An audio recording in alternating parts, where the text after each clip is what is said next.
So now I want to show you a very powerful feature of C#, which is called delegates.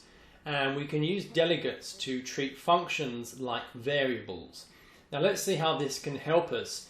We have a scene here with 3 cubes, and these are meant to stand in for enemy objects. So if I select the first cube, you can see this is called enemy 01 in the hierarchy panel, and it has the enemy script attached. And the same thing applies for the other 2 cubes that we have.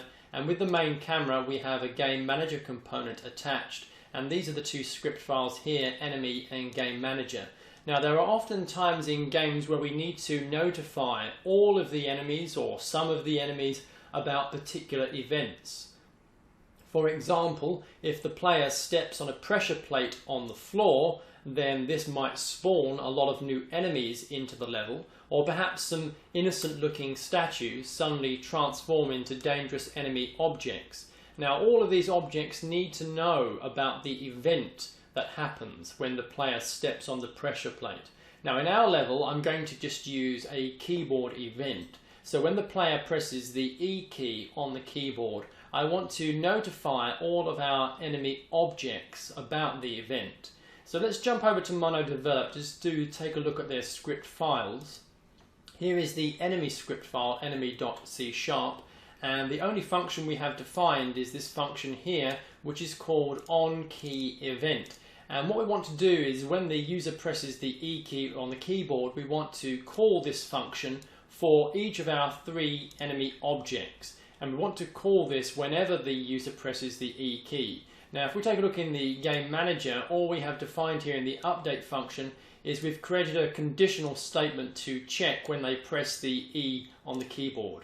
Now here inside these braces is where we want to perform the functionality to call all of the enemy event functions. Now there are different ways we could go about handling this. We could search through all the enemy objects in the scene and iterate through them in a loop and call each of their onKey events. If we look at the enemy class, we have this onKey event here. We might want to call this in a loop.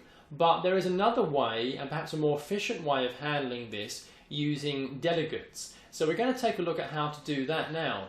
So the first thing we need to do is to create a delegate declaration. And so I'm going to switch to the game manager class, and I'm going to be writing the declaration inside here.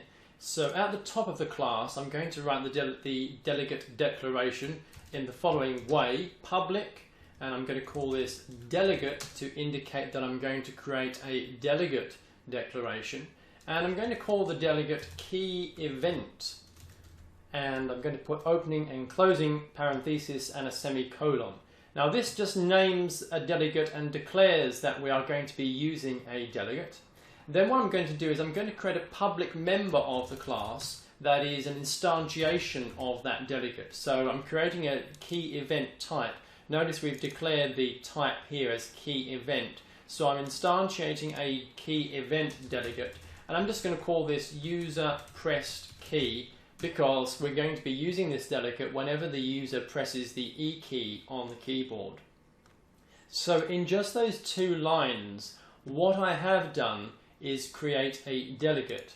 Now something I want to point your attention to in this delegate declaration is the types that I have used. You will notice that the delegate has been declared as a void return type for the function, and the name of the function, we just called this key event, and the parentheses here are empty. This type, this form here, should match the type of the function that we want to call.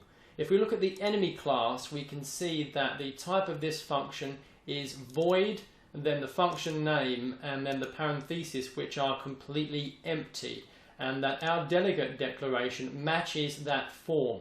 We have void, function name, we can call this anything we want, and then the empty parentheses. So the delegate declaration here should match the type of the function that we want to call. And here I am instantiating the delegate.